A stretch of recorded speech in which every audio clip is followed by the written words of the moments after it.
What's up? I hope you're having a great day and welcome to this webinar on how to raise capital for the first time to kickstart a tech startup. So, my name is Pedro Mouta and it's a great pleasure to have you here. And today we are going to talk about how to kickstart a technological startup like Airbnb, Uber, Facebook, Slack, and so many others, right? And as you might know, that type of startup and business typically only see the profits, or what we like to call liquidity, by the year 4 to 6 and sometimes even later.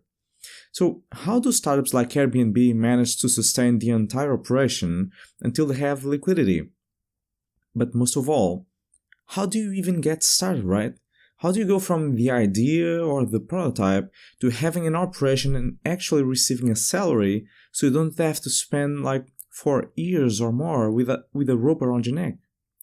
Well, and to be honest with you, the answer tends to be quite simple. By funding the business with external capital. That's absolutely the inevitable way for anyone trying to create something that requires scale to become profitable. And this is very much the reason why the fundraising skill is so important on any tech giant CEO. Let me give you an example. Out of curiosity, if you look at Travis Kalanick's LinkedIn page, the Uber CEO, the first skill you'll see him mentioning is fundraising. What about that? Well, and this is what I'm going to teach you here today. How to raise capital for the first time so you can kickstart your business. Alright, and before we go, I'd just like to share with you some quick tips to significantly improve your overall learning experience when watching to this webinar. And in the first place, I would recommend that you turn off everything that is operating in the background, including all email systems, Skype, iTunes, Slack, you name it. And secondly, I think it's also important that you silence your phone, close your door, and give yourself this time to discover a new whole strategy. Naturally, you're free to do as you please, but these are my humble recommendations for a better learning experience. Now, this webinar was specifically designed and thought out for guys with these 3 traits. First, for people who have what I like to call a through-the-roof ambition. Really, really high ambition. And I'm sure if this is your case, you'll understand when I say that you want to conquer the world, Literally putting a flag on it. That's what we typically associate with the true entrepreneurial ambition. Secondly, your idea involves creating some sort of newish or disruptive technology. Or at least you're working in an industry that has been growing exponentially in the latest years. And third, you're going to raise capital for the first time. Honestly, because this webinar wouldn't make any sense to someone who has already raised money before. Alright? So if this is your case, you're absolutely on the right spot. And also, I'd like to tell you a little bit about me. So, my name is Pedro Mouta. I'm a Portuguese entrepreneur, as you can probably notice, because I'm not a native English speaker. And I help extremely motivated people every day, creating what I like to think that are remarkable businesses, and raising money as well. So I help them creating the businesses and raising money. So I think the right term you can apply to what I do is business coaching or consulting, even though I also have some online courses. I've worked for several years in the corporate world before, and I started as a digital marketer in a large telecommunications player. And still in this company, I had the chance later on to become a product manager of 8 tech products. So as I used to say, I was collecting products. And during this time, I also created my first startup called Welcome All, a Mexican street food business, where we used to sell burritos in a small and friendly green vehicle, a Piaggio 850. And this first startup experience was actually quite outstanding, I have to tell you. We've made more than 80,000 euros in less than 6 months. Not too shabby, right? And all that while I was still working in my first corporate job. Well, then I decided to move on and I've joined this corporate venture capital firm in which I had the chance to evaluate and assess early stage ventures. So I used to listen to the pitches of hundreds of startups developing their technologies, and Some of them only had a PowerPoint, an idea, of course, and others already had some sort of traction. And it was during my role as an investment manager that I had the chance to clearly understand why so many startups were failing when raising money. Did you know, for example, that I only recommended 2 startups for investment from the hundreds that I evaluated? Only 2. Insane, right? Well, and let me tell you candidly that this happens mostly because no one teaches you how to raise money. I have to be honest, I've been in business school and I don't recall having talked about any of this. There's a huge hype around entrepreneurship right now, nowadays, right? But no one's actually telling you step by step what's the right process for you to kickstart a tech business. And why so many founders end up giving up because they can't find investment. This is a real pain for many of you guys. I really get it, because it's a time-consuming process with a lot of frustration along the way. And if I can save you 80% of all that frustration and all the time you're going to spend anyway, I truly believe I'm already adding a lot of value to you, right? Very well. So having said this, let us get started. And as you might know, we human beings tend to have these deep-seated fears and concerns when it comes to starting a business, not to mention raising capital, of course. And what type of fears am I talking about? Fears like, what if I fail? What if no one cares about my product, right? What if I don't have the so-called product market fit? What if I just waste all this time on something that doesn't pay off? Or perhaps, what if investors never actually invest in my business? How am I going to grow the operation then? And finally, what if I screw up a business, and this is quite common, what if I screw up a business that was funded by someone else? Will that person hate me forever? Will my personal reputation be at stake? So, in this upcoming hour, we're going to be talking a lot about a specific system composed by 10 steps that I believe will help you immensely launching a business that requires external capital to grow and to become profitable, namely a technological startup, of course. So this system will save you a lot of time, money, frustration when creating your own business. And basically, here's what you're going to learn. In the first place, I'll teach you the method to validate your business and generate traction in such a way that you won't need to spend any money before you're absolutely sure that there's a market eager to pay for your product. Sounds great? Secondly, we'll also cover a systematic approach that builds on top of each one of the previous steps in a sustainable way, so that you'll have a safe roadmap to creating your startup and ensure that what you're creating works and has potential to scale up. Basically, that you're prepared to raise capital. And finally, you learn the key steps to finding investors, pitching to them, and raising capital so that you're prepared to when the right time comes. What I can really promise you right away is that if you pay close attention to the webinar and you write down your notes, by the end of this presentation you'll have a bulletproof system to raise capital for any tech startup, okay? And I really mention any tech startup. And you'll be quite ahead of 99% of all entrepreneurs that unfortunately every year create new startups and that hit a giant roadblock, when raising money. That's why I really urge you to bear with me, to be humble, and to be open to learning. And this hour can be the ramp up you're looking for to creating something remarkable. We are going to follow a system, as I already told you, composed of 10 steps that teach you, first of all, that being premeditated goes a long way, alright? Premeditation. We are going to focus on building the business from the ground in a truly sustainable way, following the premise that twice the time invested in this early stage will bring you disproportionate results much later down the road, alright? This is really important. You see, because the best entrepreneurs understand the importance of patience and method. There's really no use in hitting a wall times and times again if there's a system that you can use instead. So my humble advice here is that you trust the system. We won't be able to detail it exhaustively, but I'm trusting that you'll have enough information to digest and guide you on the steps you need to take.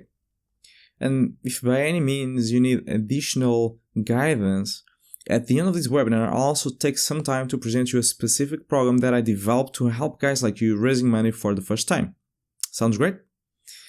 So, having said this, let us jump right in. And the first step of the whole system is called the foundations. So, knowing your customer really well. And the reason why we are starting by this point is due to the fact that we entrepreneurs tend to jump directly into the creation process, into the development, right? Into writing code, thinking about our product features, getting busy, instead of taking the time to thinking and starting by what really matters. The customers. So remember that you'll only have a business if you're indeed offering value to a specific set of customers.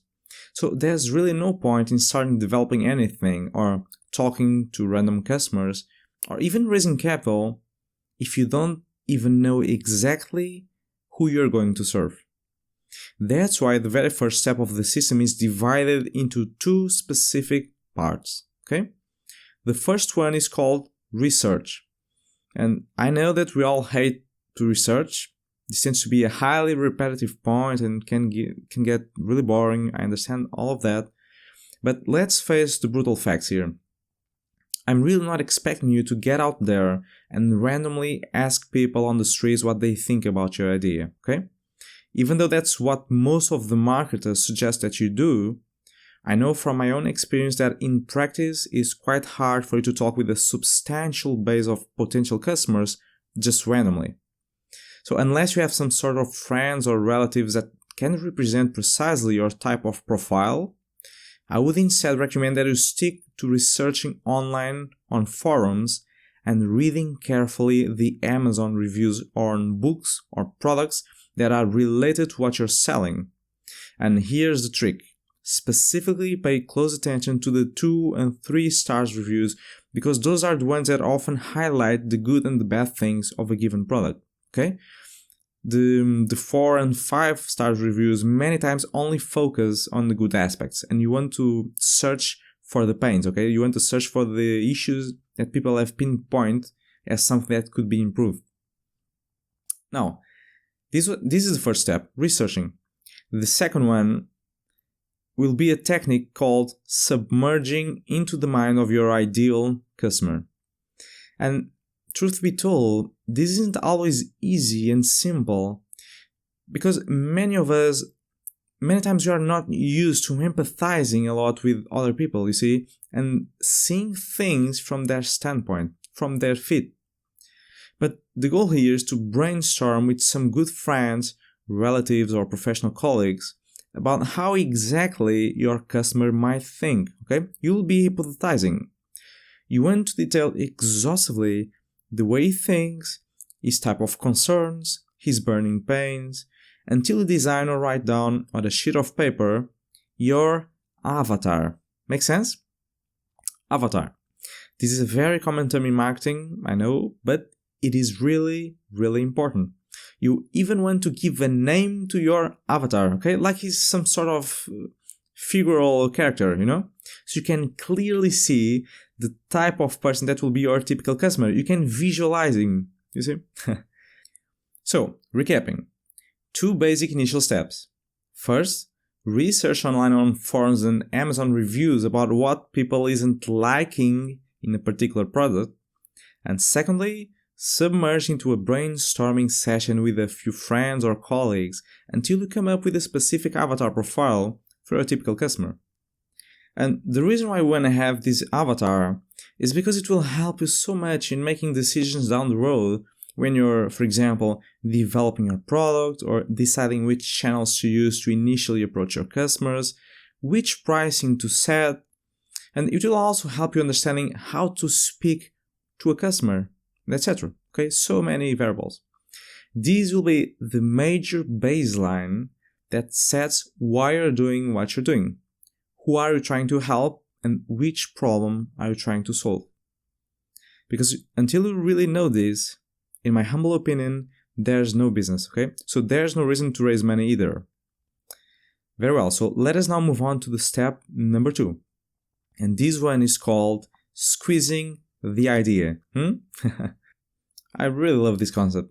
It is part of a framework that I present in my online course called Raising Money for Your Startup. And usually I introduce this concept as the MVP 2.0. First, MVP means minimum viable product.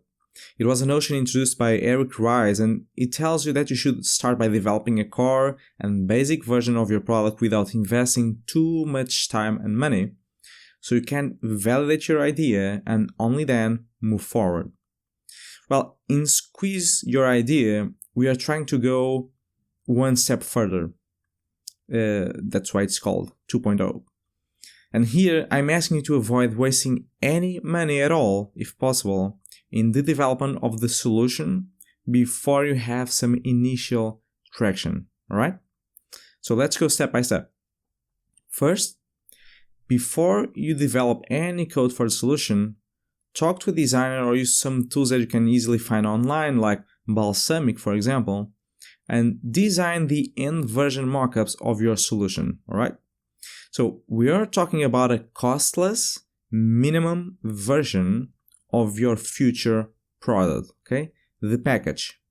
And this is something that you haven't yet developed and won't develop if you don't have the right requisites, the right resources.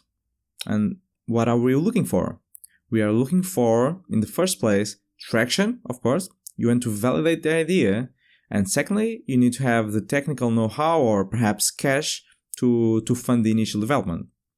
So, bottom line, start by designing the mockups of what your product is going to be.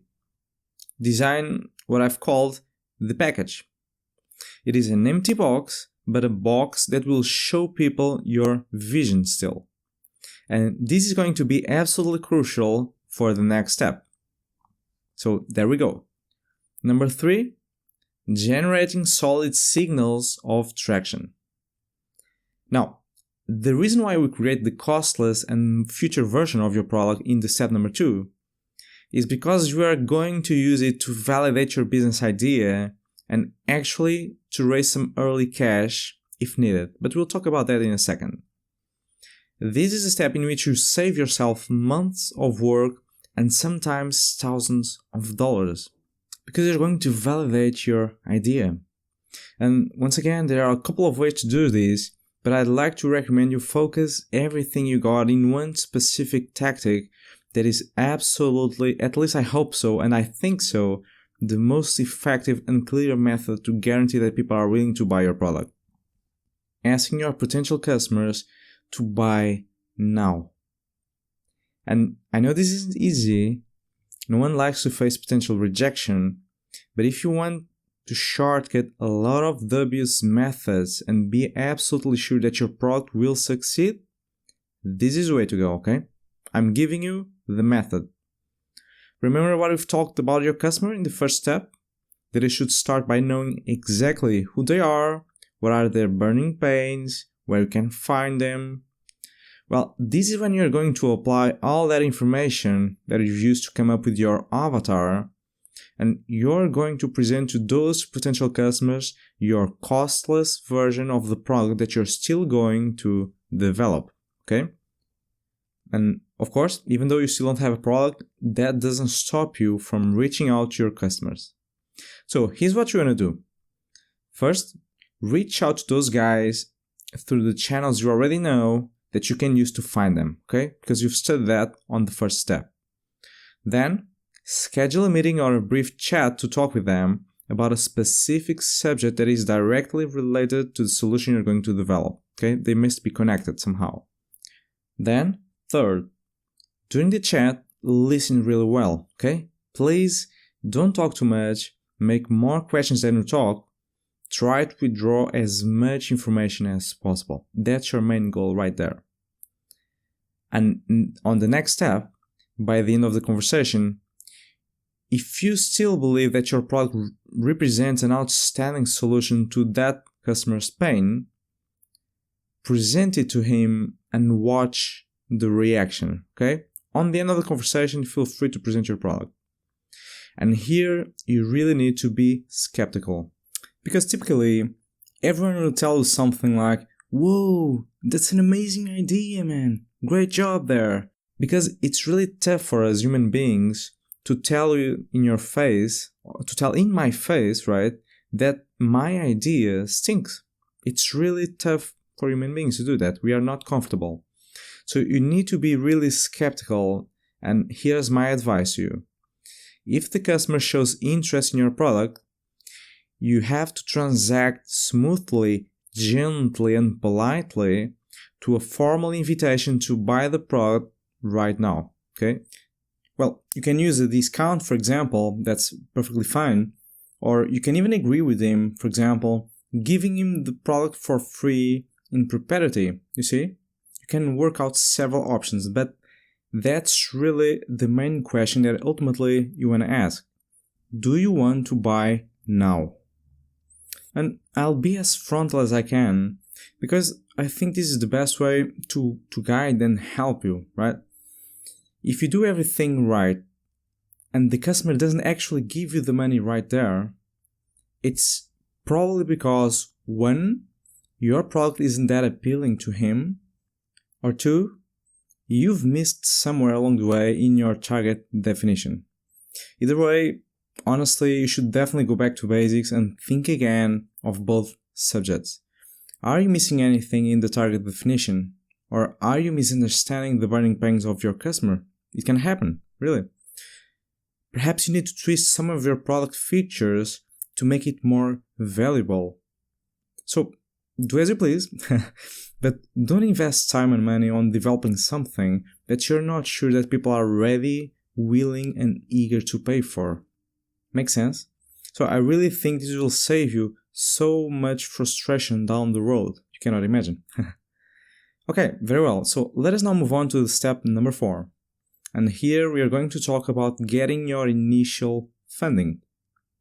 So as I've mentioned in the second step, there are 2 main resources that you need to have in order to develop your product, right? And we are talking basically about knowledge and cash. So the first one is kind of obvious. You need technical development skills to develop your product or platform, right? And that is why first things first. If you don't have those capabilities, here's what I recommend you to do. Find a technical equity partner to join you in the project, okay? Jump aboard the project. And you have multiple ways to find equity partners. For example, in your base of connections or within the reach of your full-time job in case you're employed, or even in freelancing platforms such as freelancer.com, and you can even use those job posting websites, okay? Those are really useful to find people to work with, even if you're not paying them and you're only giving away the equity, right? Or as a third option, reaching out in incubators, right? So getting closer to people related with entrepreneurship, right? And perhaps they have someone in their warm circle that is interested in jumping aboard a project and can help you. But honestly, the best way will always be to approach someone that you already know and trust, because trust is really the key ingredient in anything in life. Okay, and before we continue, I'd just like to share with you a quick note here. So, in case you're considering outsourcing the development of your product, let me tell you that typically outsourcing is a big no-no, you see? And why is that so? Many people fall into this trap because the results of outsourcing a product development only appear when the job's already done. You see, more often than not, you'll receive bad quality work with many bugs, many incorrections, and you'll have to spend a lot of time iterating with the agency or with the freelancer to get them fixed. Not to mention that you'll have to pay for the development, right? Which increments the total upfront investment of your project. And, well, many times it also happens that the work is delivered late. Not to mention, finally, that you won't have control over something that you don't understand. So, if you don't have someone familiar with coding, for example, you cannot develop on top of it or even offer maintenance to your customers. Very well, so having said this, let us now move on to the second resource that often you also need to raise just to get started: cash. And a first note here, notice that I'm mentioning often, okay? I'm not saying that you'll always need to raise a small portion of cash to get started. Because if you have the technical skills and time, you can do it yourself. That's absolutely fine, and it's actually what I would recommend. I think that if you can do the development manually by yourself, just do it, okay? Take your time and do it by yourself. However, there's also a very common case that we have to face. A lot of people have some sort of full-time job that consumes a lot of their time and daily energy, so they don't have the same freshness to develop the platform when arriving home at the end of the day. For example, I once made some frightening calculations, and just so you know, to develop my online course, my Raising Money for a Startup course, something that took me months of work and investment through daily focus and absolute commitment, in my calculations, it would take me nearly 2 years or more if I had a full-time job at the same time, because I could only work 2 hours per day. And if you're curious about these calculations, let me know and I'll shoot me an email and I'll explain you right away. Very well, so having said this, there's also one thing I like to mention as well. You know, a lot of guys on the corporate world, they dream of leaving their job, as I once dreamed as well, to focus entirely on creating their startup. And that's absolutely fine. I really support and encourage that. But truth be told, here's when the first major issue typically arises. You see, because people working a full-time job will typically believe that to create a startup, you need to raise capital from investors from the beginning so that you can have a salary. Well, and the problem is that type of perspective, that plan will very much always fail. I mean, I'm not sure if it's always, but I've never seen it working before. So I've seen multiple people trying to do that, exactly that, and always failing. Not to mention the case that I've seen for myself when I was working on my corporate venture capital role. So, if you need to raise some initial cash to pay your salaries for, say, 6 months, until you can later on, raise a more serious round of capital to start scaling your operation, these are the 3 most important tools or channels that I'd like to recommend you. And here's the first. Customers funding. By far the best.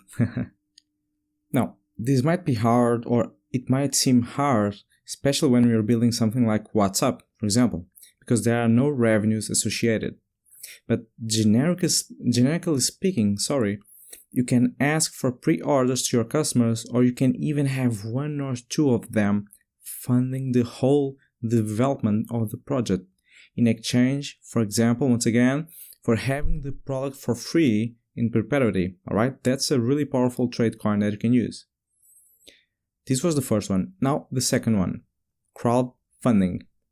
And you can use platforms like Kickstarter.com, Indiegogo.com, GoFundMe.com, and even later, when you already have traction, and only when you have traction, you can raise your first rounds through equity crowdfunding in platforms such as Seeders.com or Crowdfunder.com and many more, okay? But typically equity crowdfunding is better used later on, okay? When you already have revenues and some sort of traction. Now, next one is bootstrapping. And naturally, this is another possible way to fund the initial months of development through your friends, family, relatives, basically your warm circle, right? And if you opt by this tactic, I would highly recommend that you pay attention to the way you manage the expectations of those guys, right? So you ultimately avoid breaking any important relationship. Okay, so do you remember what we've talked in the previous step? We were talking about the costless mock-ups, right, of your future product. So this is precisely where you want to use them, you see? With those mock-ups, you'll be able to show people what you're going to build. And that's exactly how you raise an initial round of capital what we usually call pre-seed or pre-revenue, to start developing your technology. Because without those markups, you cannot possibly expect people to understand what you're going to develop, right? It's really hard to explain them only through words. So this is how you kickstart your business. Well, and curiously, if you notice, we are not talking about venture capital yet, right? Because it is too soon to address an investor. Your goal here is getting some initial traction, having success raising some money to pay you and an eventual partner the salary for several months, so you can build the product. Because raising capital from investors will only come later on when we already have some sort of traction. And we are going to talk about this in a second. But first, let's move on to the step number 5. Develop your first product version. So let's use this step that is quite short and straightforward to make a brief recap of what we've covered so far. And by now, you already know who's your customer and where to find him, right? Well, I mean, not on this webinar, but you already know the process, right? You already know how to get started. Secondly, you also have a future and costless markup of your end product. This would be the step number 2. And it doesn't matter that you still don't have the product developed, right? It doesn't stop you from coming up with the package, the layout of the product. Then, with this markup, step number 3, and because you already know where to find your customers, you can reach out to them and ask if they'd be willing to pay for the product in advance. Next, if you receive some convincing yeses, you can check the validation box out of your agenda and move on to the next step, finding initial funding to get started. And once again, you can do this through multiple ways, but basically, you must ensure that you have the technical resources, of course, because otherwise you cannot develop this technology. And in case you need to raise some early cash, you can use customer funding, having your customers paying in advance, or funding the whole business, right? Crowdfunding or bootstrapping. These are the 3 main tools that I would recommend. And remember that we are talking about small amounts of money, right? To cover the initial development for around 6 months. We are not raising $200,000, $500,000, or even millions. We are talking about $75K, $50K, $100K maximum. And then we finally arrive at the point where we are, the 5th step, developing your first version of the product, or as the entrepreneurial scene likes to call, the minimum viable product. So during 3 to 6 months, your goal will be developing the solution that you've showed your customers, or at the very least, the core features, and doing all you can to get your first customers, besides the early adopters who eventually paid you in advance, right, before you even had a product. So focus on development and getting your initial customers, because your goal here is to come up with the proof of concept showing that the product actually works, and getting a hand of initial customers to increment your level of traction. Make sense? So in this step, it really is all about developing the product and getting first customers. And if you notice, ironically, this is typically the step where everyone else starts, right? Just look at this. We typically come up with the idea and move directly to the development stage, not to mention the cases when you move directly to raising capital, because that happens a lot as well. So we would basically jump over the 4 previous stages: knowing the customer, squeezing the idea, validating the idea, and raising initial cash to fund the development, or to fund the development, of the MVP. Well, and naturally, in my humble opinion, if you're really committed to succeeding, this is the system that you want to follow, no doubt about it. Remember, twice the time invested in the early stage will bring you these proportional results much later down the road. And that is why I really recommend that you follow all these steps, so you build up your business case in the right way, you see. because that will help you avoiding the typical answer that everyone else gets from investors, and I'd like you to be the exception. Alright, so having said this, let us now move on to the sixth step. Solidify your operation. So, as you're developing your product and establishing your positioning in the market, there's something absolutely critical that I'd like to share with you right now. And it concerns the requisites that you must have in place for raising capital, to finding investment. So we are going to talk about the bridge between starting a business and raising capital. Basically, what this bridge means is the right timing. So when can you be absolutely sure that you have what it takes to raising money, that you're ready? Because this is really the number one mistake that all entrepreneurs tend to make. Addressing investors in the wrong timing. Most of the times it's too soon, and some other times, more rarely, it's already too late. So in case you address investors in the wrong timing, I'd just like to know the typical answer that you'll receive so you can clearly identify the problem. Well, it seems an interesting idea, but I would like to see how the business evolves, or perhaps if you find a potential co-investor before we take a decision. So keep going and let's talk in a few months, and we'll then reassess your business. Okay, makes sense? So that's why I hope you're ready to write down your ultimate checklist of things that you want to have done or crossed before you address investors. And there are only 3 things I'd like you to memorize. First, commitment. Second, solid traction. And third, the bottleneck. Alright? So let's go one by one. First, commitment. And here, the main idea is that you need to invest in your business one of the following 2 things. Or both. Time and money. So first of all, every investor loves to see a lot of money invested in the project. That means by default that this is a serious thing to you, that you're in it for the big payoff and you're not playing to lose, right? Now, this isn't by far the most important factor, especially because you may be rich, and that would be an unfair situation for someone who doesn't have the resources to invest. So for now, just keep in mind that investing money on your business means that you believe in it, means you're putting your money on what you're talking, and that's something that investors value a lot. But the most important proof of commitment is definitely time. And here we can be talking about 2 types of time.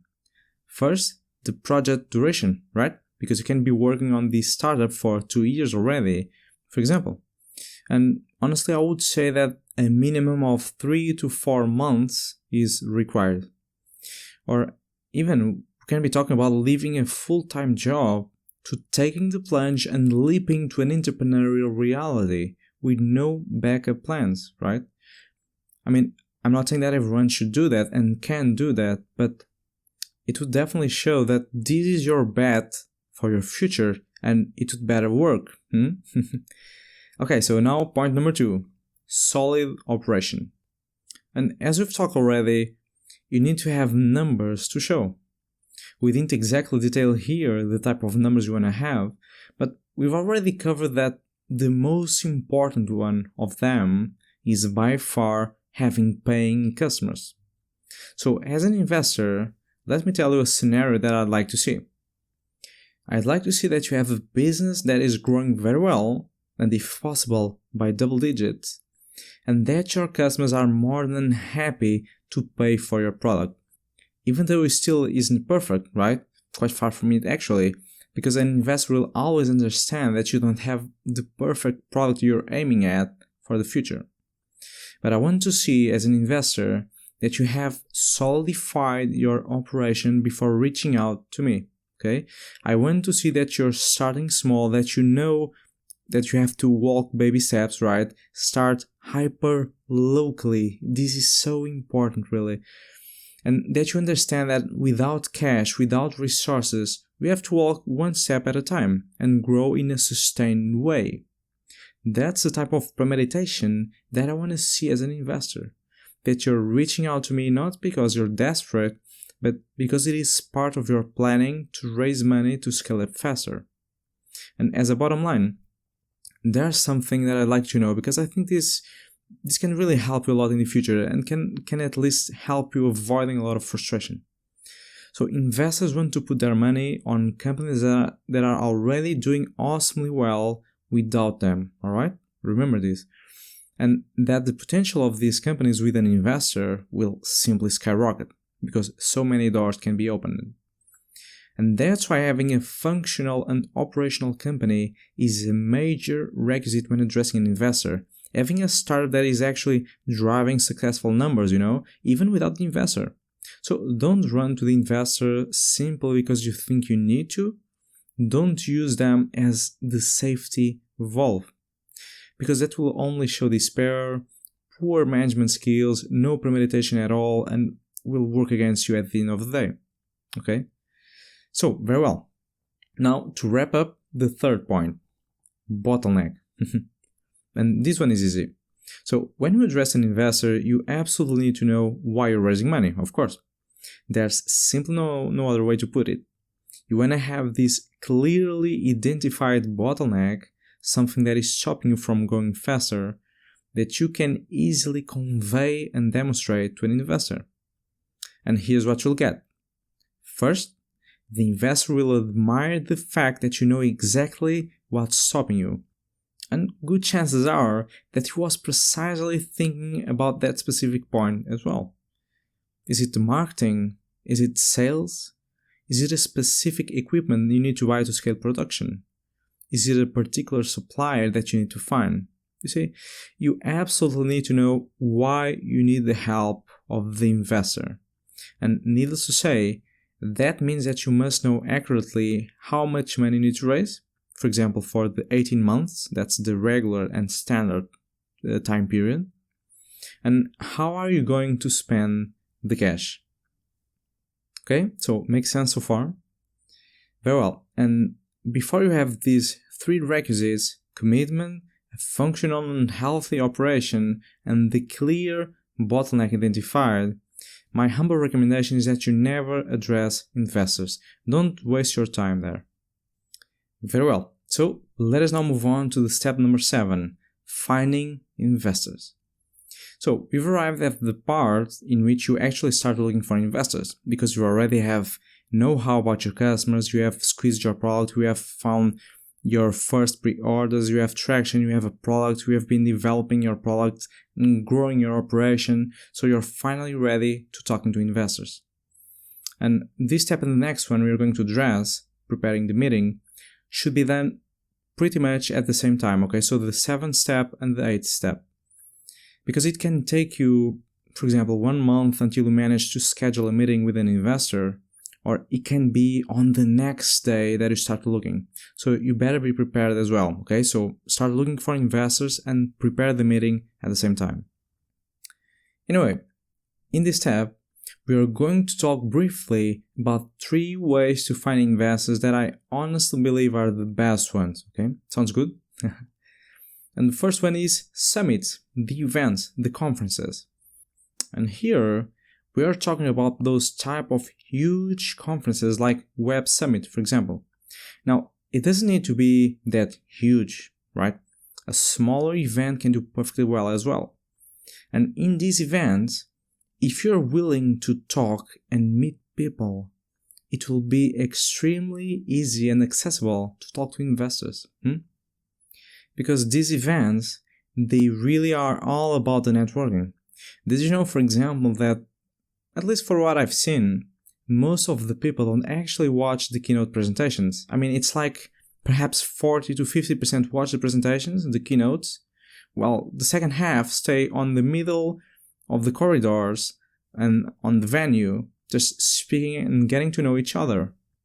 And this is why, in my humble opinion, this is absolutely the best way, because I've really seen multiple startups leaving these investment summits with 1 or 2 investors lined up, right? Now, the second possible channel is through incubators. And this one is really simple. First, identify all the incubators or at least the top ones in your city or country. Because it can depend on its dimension, right? If the country is smaller, perhaps you want to go for the entire country. If you live in a big country, a big city, you want to stay to the city. You want to focus on the city.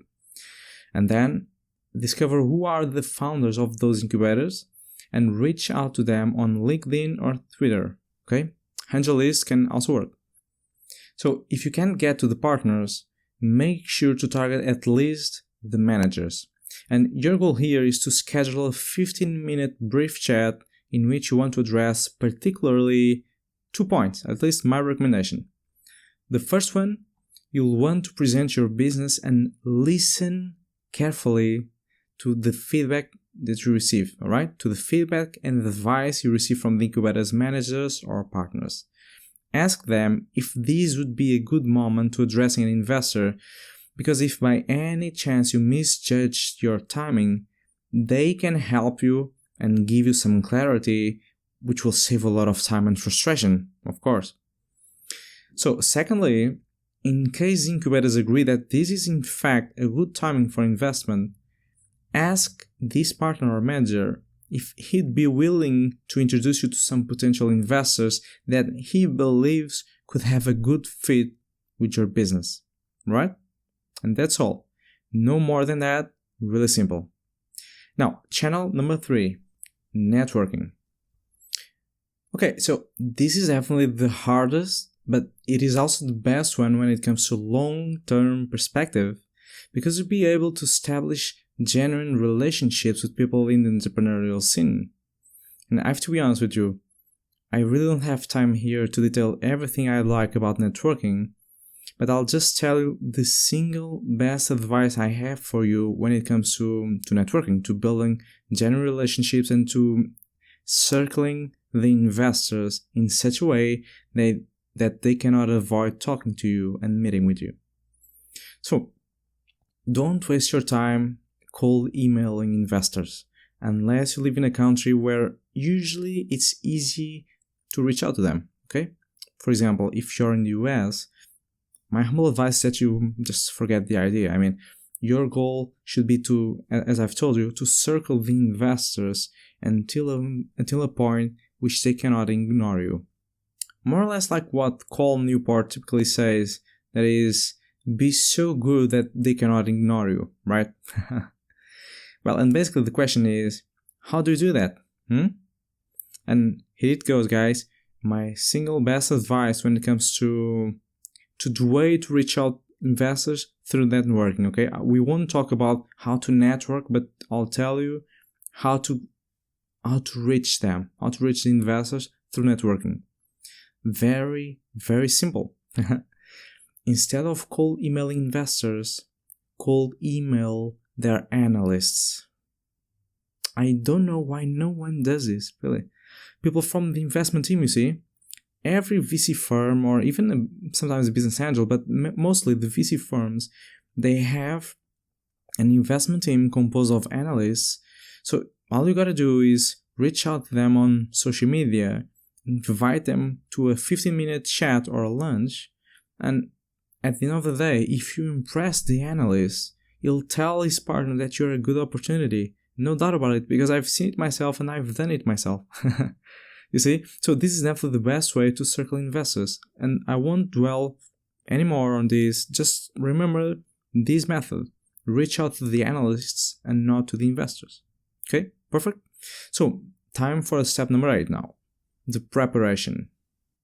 Alright, so in this step, besides telling you exactly what you must prepare for your meeting with the investor, there's also one critical message that I'd like to share with you right away. You see, while most entrepreneurs start by creating a business plan that unfortunately nobody tends to read, and that only leads them, well, to a tough path, because what they write can be completely misaligned with what the market truly wants. In this case, my suggestion is that you only write the business plan in this stage, now, when you're ready to talking to investors. What about that, huh?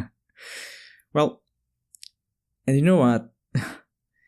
it's really going to be so much simpler because you already know everything you need to know, or at least you know 80% of what you need to know to fill in the gaps of the business plan. All of the assumptions you need to make if you're just starting out, here you won't have to make them anymore. And notice that you already know who's your customer. You already know what he wants, how to reach out to them.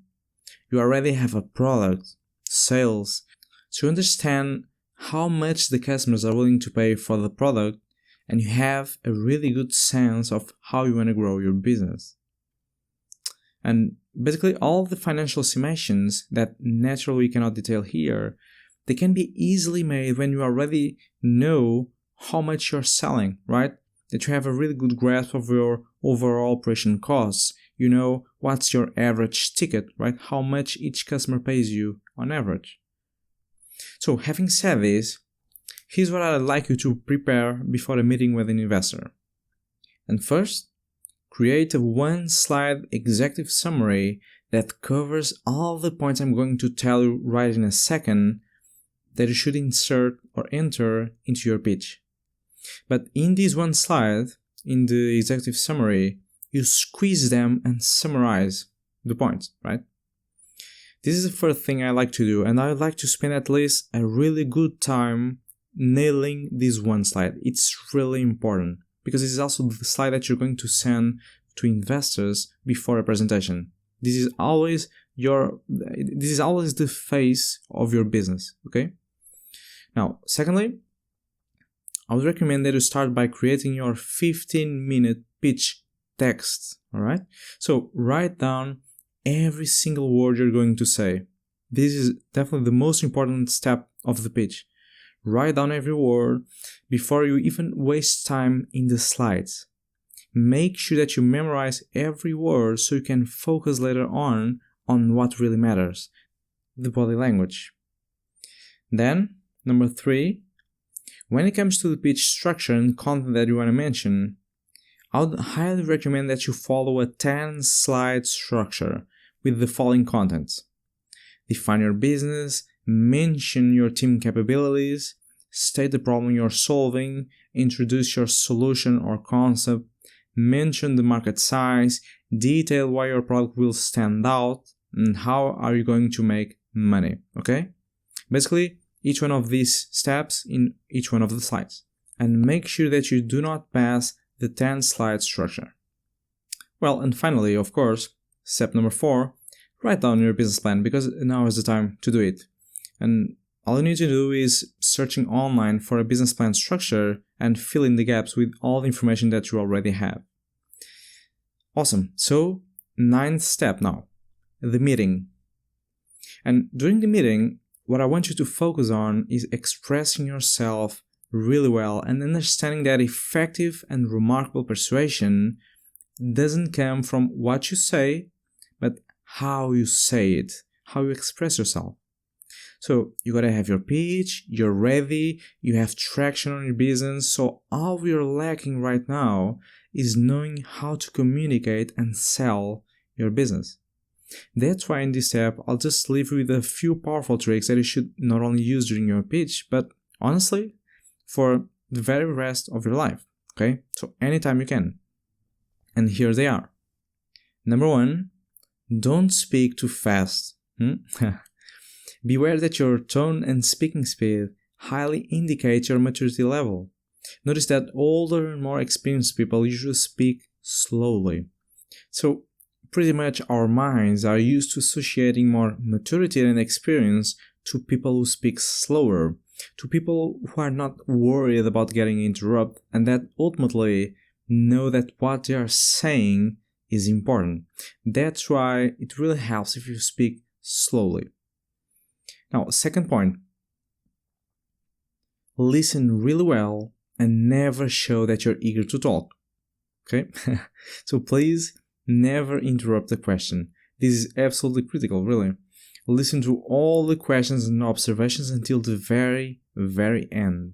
Don't rush to give an answer. You're not in a race. It is a game of perceptions. And you want to be perceived as someone wise, prudent, sober, and most of all, you want to show that you respect what the investor or anyone else, as a matter of fact, has to say. Okay? Now, point number 3. Smile and show a calm state of self-confidence.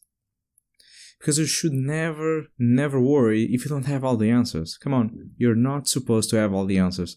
And so many times we just screw up in our own responses because we don't want to look like we haven't yet thought about a specific point, right? Well, if that's the case, if that typically happens to you or you're afraid that might happen to you, just be sure that you can relax, okay? Pitching to an investor is really not a big deal. You'll have plenty of opportunities, so it's fine. You don't need to have all the answers. Now, number 4.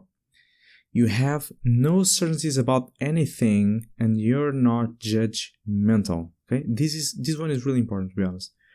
Because your position in the face of an investor, or as a good rule of thumb for life itself, should always be to show humility and willingness to learn. And my advice here to you is that whenever someone asks you a question when you're pitching, right, and they interrupt you or something to make a question or in the Q&A section, a good way of starting your answer will always be, well, as you know, we can never be 100% sure of anything, but this is what I believe is the way we must follow, alright? So show humility, show that you're not certain about anything. You have as many doubts as the investor, you're just a human being after all. So show them that you're a great guy, you're a reasonable person, and that you're oriented toward opportunities and positive thoughts instead of being just judgmental, okay? And this will get you a lot of credibility. Now, finally, number 5, don't be afraid of showing passion. And honestly, this has helped me a lot in the past. So bring all your enthusiasm and passion for your business to the surface, okay? And show it in your pitch. Because investors will be way more attracted and dragged toward your startup when they see in your eyes that you couldn't be doing anything else and that you know that your company is creating something huge, something impactful. So if there's something I've learned across my professional experience, my short professional experience, is that emotions are very important and welcome in pretty much all the situations, okay? For example, they don't matter if you're applying for a consulting firm, right? They don't value that much emotions. But if you're in the entrepreneurial world and pitching to an investor specifically, please use them, okay? Exploit that huge strength that is being able to show passion and enthusiasm, and make sure that the investors understand that you'll do absolutely you can, okay, to give them the return they're looking for. Sounds great? So embrace all these tricks, and I promise you that your level of influence will skyrocket. And now, finally, the step number 10, the offer. Well, and here we are at the end of the whole system. So in this final step, what I picked up to share with you is how your company valuation is calculated and how you can differentiate a good offer from a bad one.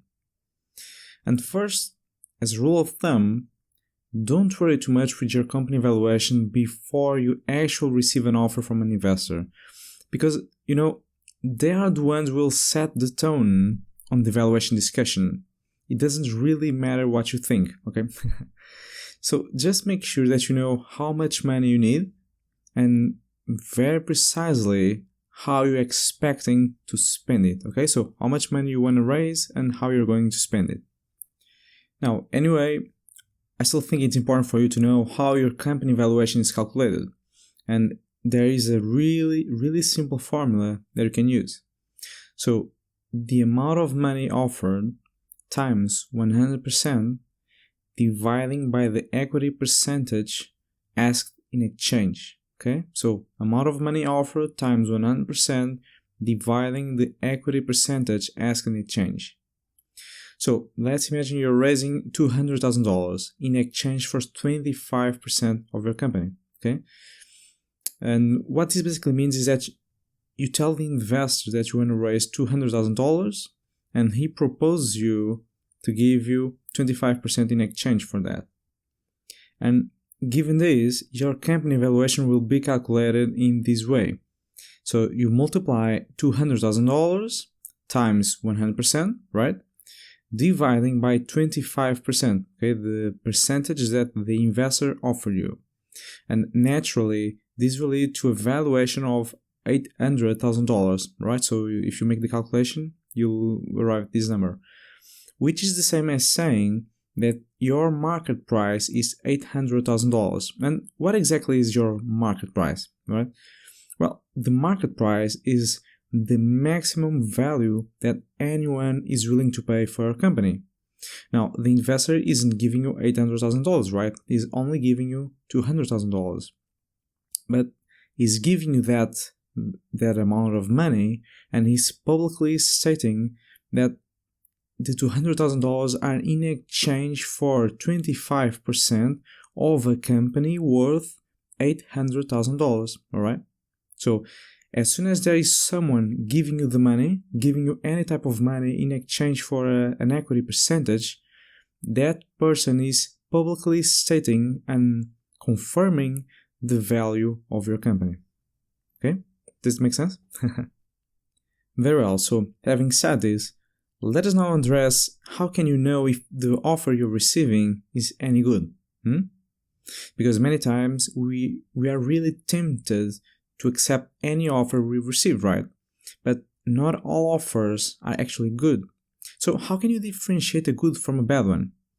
Well, and to be honest with you, it all comes down to what I usually call a perfectly balanced valuation. So without too much detail, because it would take us a lot of time to dwell into this subject, I'll just tell you exactly, okay, and right away, what's the maximum equity that you should be willing to open in each one of the early stage phases. So, if you're raising pre-seed money, you should never open more than 5 or 10% maximum. Okay, so when you don't have revenues, when you're still validating your idea or starting to get an operation, don't open more than 5 or 10% equity.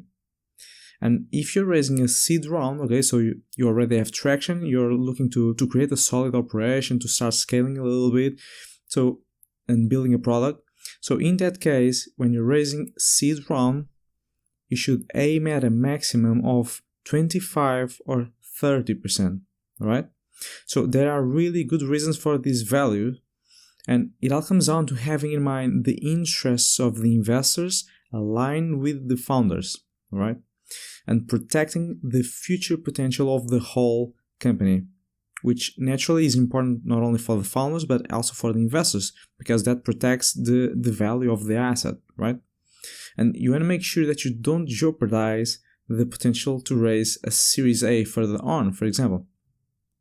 All right, so as you can see, even though I don't feel like we have detailed that much the steps about investors, but I'm a little bit biased here because I always like to detail so much and it can be quite overwhelming sometimes. But my main point here with this webinar was to show that the way to raising capital is decided way before you can address the investors. Let me give you a specific example, okay?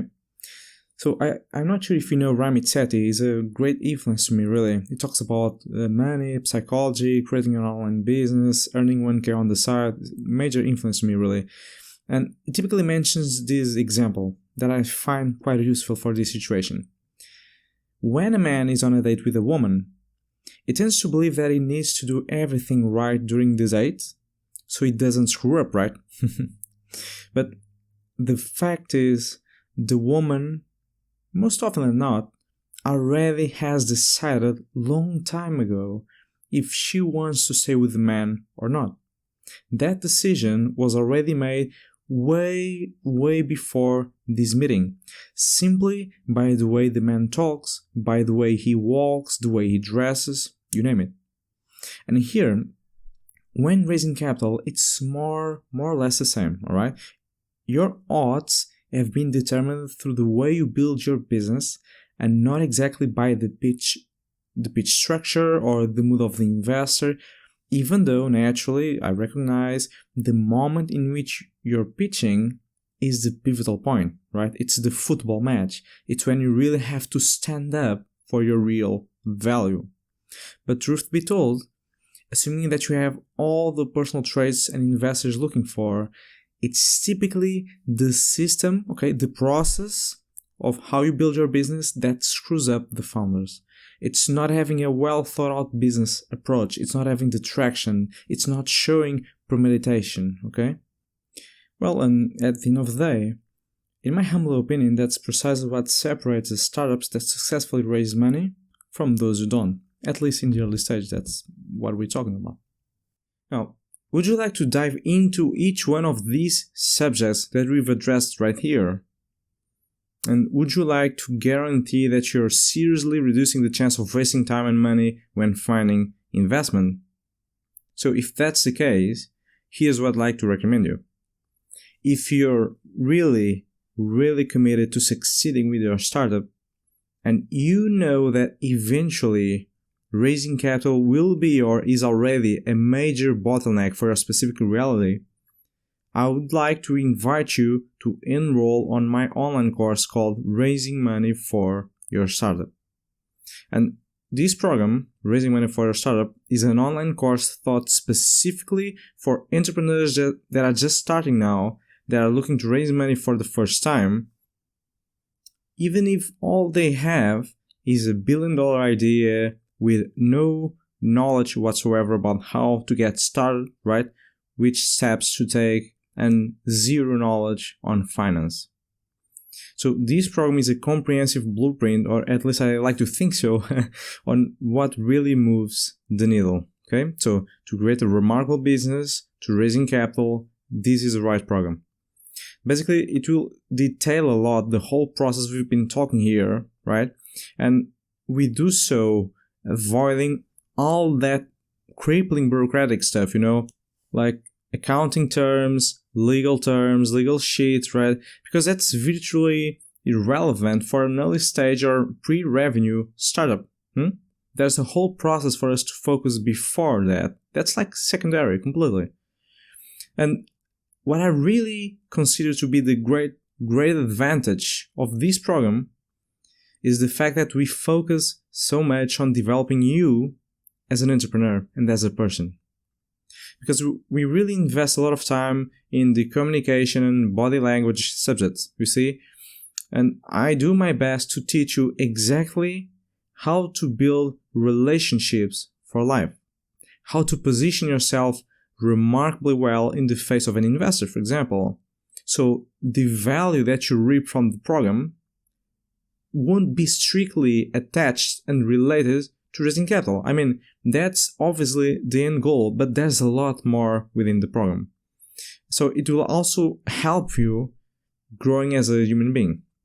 And in my humble opinion, that's absolutely crucial, not only for this stage of your life, right, but for anything else, for all your life. So I craft Raising Money for a Startup to walk you through every step. At least I think those are the main steps, right? Validating your idea, getting traction, using shortcuts to capital, finding investors, learning how to network effectively and genuinely, pitching and impressing, understanding valuations, right? So basically from having an idea to raising money from investors. So external capital, whether from business angels, venture capital, you name it. The end-to-end journey. Now, but by this time, you might be asking yourself, sure, that sounds great, but what about the price? And who would say that raising money for a startup costs only $97? That's right. So you'll get a program with an estimated potential value of billions of dollars, depending on where your journey ends up. More than 5 hours of detailed, rich content about the process of raising capital, when all the other online courses that you can find out there have like 1 or 2 hours maximum. I'm giving you 5, more than 5. It also includes all the transcripts and audio versions so you can learn on the go, right? You have free access to the course for life, of course, so you can come back to it over and over again. And it is also compatible with mobile, tablets, and all the operating systems. So all of these for a one single time investment of $97. So just to give you a comparison degree, for example, if you decide to have me as your mentor or coach, okay, so I can help you with all these materials, and by the way, I would be honored to, the price would be at least $1,000, at least in the $1,000 mark, you see? Because we really cover a lot of materials in raising money for your startup. And honestly, I know that sometimes the price being too cheap can lead to the idea that you shouldn't take the offer seriously, right? Because it's too cheap, it's not credible. But I can assure you that this is not the case here. And the reason why the price is really affordable, really cheap, is first of all, because this is my first program. And secondly, because my goal here is to help as many people as possible, and having a premium price would absolutely defeat my whole purpose of maximizing impact. So I want it to become a no-brainer decision to whoever feels and knows that raising capital is a major, or will be a major, bottleneck. Now, I'd like to share one more thing with you. If you know that you need to raise capital to scale up your business, but you're not quite sure that this program is the right investment for you, let me share you that this program also has a 30-day money-back guarantee, alright? So why would I offer a money-back guarantee if I wasn't absolutely confident about what I'm teaching you? So if you're not sure that this course is right for you, that it can help you, please feel free to give it a try, honestly. And if you don't see value on it, just email me back and I'll refund you the entire value. No hard feelings attached. It will be perfectly fine, really.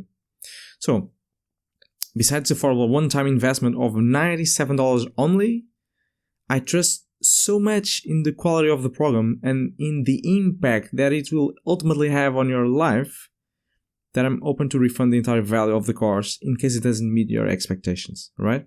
And 30 days is way more time than it takes to complete all the 9 modules of the program. So, if this is the first time you're raising capital and you feel like you're lacking qualified mentorship, not only on the fundraising process, but also on making sure that you're building your business in the right way, I definitely think that this course can add great value to you. And besides, if you enjoy this 1-hour webinar, I can only guarantee you that my explanation during the course won't be any worse, right? It will only get better. So, having said this, let us now dwell into each one of the modules, okay, so you feel more comfortable about the whole course structure. And lesson number 1, we're going to start talking about the psychology of raising capital, okay? And this one is 28 minutes. So, because I'm really looking to go beyond the traditional teaching, I want to guide you and mentor you on becoming a remarkable entrepreneur, as I've already told you. And for that reason, we have to start by addressing the mental and invisible scripts that we all tend to have, and that might be stopping you, and that stopped me as well, of course, from achieving our true potential, or our highest potential. So here, we'll be talking about the mental scripts to overcome all those negative messages that can easily stop you from being highly successful. And we'll also understand how you want to position yourself as an accomplished person so you can then earn the trust of others, namely those who might invest in your business, right? The customers or the investors. Now, lesson number 2, the problem. Why most entrepreneurs cannot raise money. It's a 14 minutes lesson, and in this module we are going to cover in detail the major problem that is separating each and every startup from the funding they're looking for. It's a short chapter just to make clear that you know precisely what all the others are missing. Next one is lesson number 3, a new game plan, the 4-step strategic framework, right? And this one is 30 minutes. So we are going to cover what I call the solution, right? So before we even start talking about raising capital, way before that, first, we need to dive in how to effectively build your business. And at this point, I trust that you already know why. Because the way you structure the business, the steps you take, will highly impact the traction that you generate. And without traction, there's no investment. So we're going to talk about knowing your customers better than they know themselves, squeezing your product once again, getting traction, and then, finally, reaching out to investors when the right time comes. Because I truly believe these are the key ingredients that you must have in order to simply be exposed to investment, you see? So you become exposed. It doesn't mean that you're raising capital, it just means that you're exposed to it. You're allowed to raise capital. And this will help you a lot avoiding hitting your head against a brick wall, like just heading into a wall. Next lesson will be shortcuts to capital. This one starts to be a little bit longer, so 40 minutes long. And besides investors' money, as you already know, or what we usually call risk capital, there are many other ways to fund your business, at least to kickstart it for several months. And these shortcuts to capital should be mostly used when you're still trying to validate an idea, creating the first prototype, and generating initial traction. So you see, way before you're ready to address the investors. Next one, lesson number 5, will be the foundations of raising capital. Okay, this is a 33-minute long lesson. So we finally arrive at investors.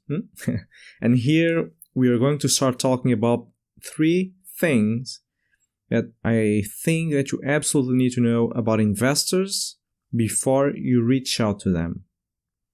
So this is a module that will teach you which investor is right for you. So from business angels to venture capital to corporate venture capital, how do they differ, right? And which one should you pick? With whom should you talk?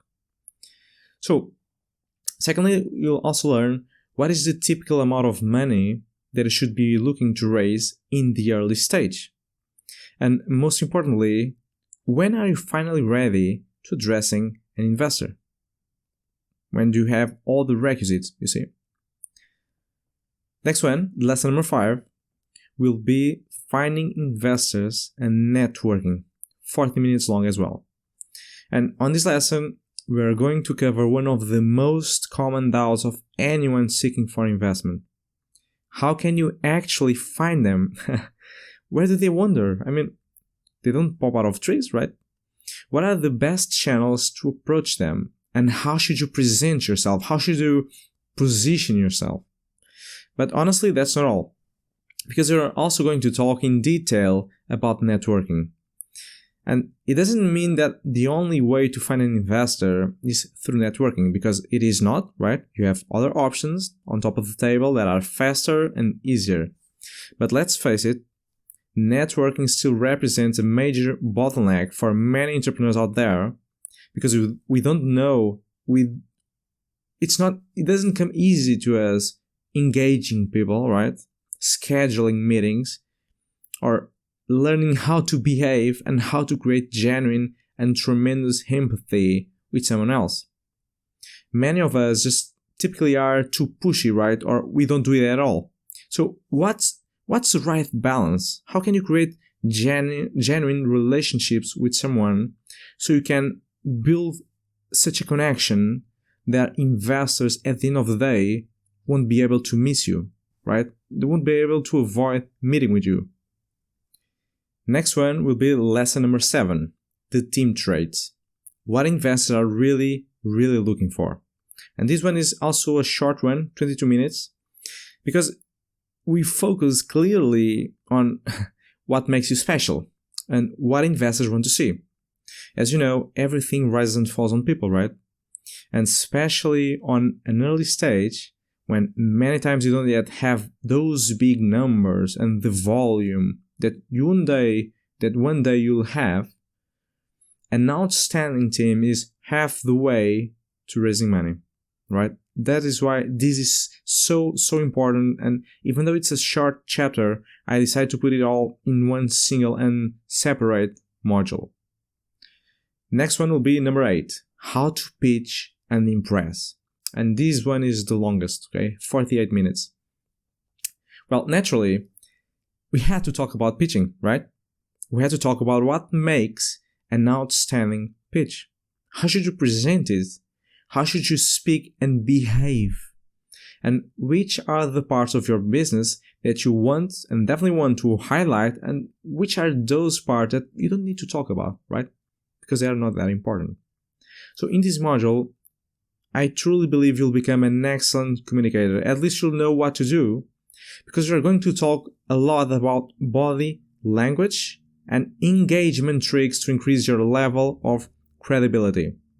And needless to say, this is useful for a lot of people, I think to everyone, but especially for those guys, I think they are too young, that might appear too young, with lack of experience, right? And they are afraid that the investor might not take them seriously. So this lesson will be perfect to those type of people. Next one will be number 9, the offer. And this is last one. It will be 45 minutes long. So we had to close the loop with the offer, of course. And here's where you're going to learn what really makes a good offer. So how can you differentiate a good offer from a bad one? When should you negotiate a deal or simply refuse, right? So don't waste more time with that anymore. How can you be sure that you're not accepting a deal that will eventually work against you in the future? So first, we'll start by detailing the whole fundraising process, okay? So from looking to investors to actually getting your binding offer, okay? So the final agreement offer. Then we'll move on to the company valuations, so you can understand exactly how it is so easy to calculate valuations and why does it matter, by the way. Next, we're going to cover the perfect balanced offer, or the perfect balanced valuation, as we've talked here, right? But we are going to move forward a little bit. And here's where I'm going to tell you exactly the equity percentage you want to open for your company in the beginning, right? In order to secure a great future for your business. And we are also going to talk about why those values, Why shouldn't you have a too high valuation, a too low valuation? We're going to talk specifically about negotiating the deal with the investor. And this overall lesson could be a course by itself, honestly.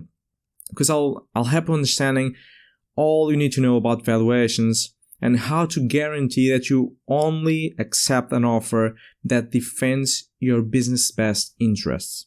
And I truly think this is critical for you. Now, once again, I'd just like to remind you that all of these materials can be yours for life for an investment of $97, which is really affordable.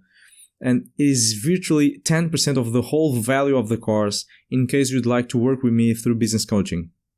So if you deeply know that you need to be well prepared because you're looking to save money, time, and a lot of frustration along the fundraising process, then my best advice is that you enroll in the program and at least give it a try, because you can always use the 30-day money-back guarantee if you need it, okay? If you're not satisfied with total value of the course.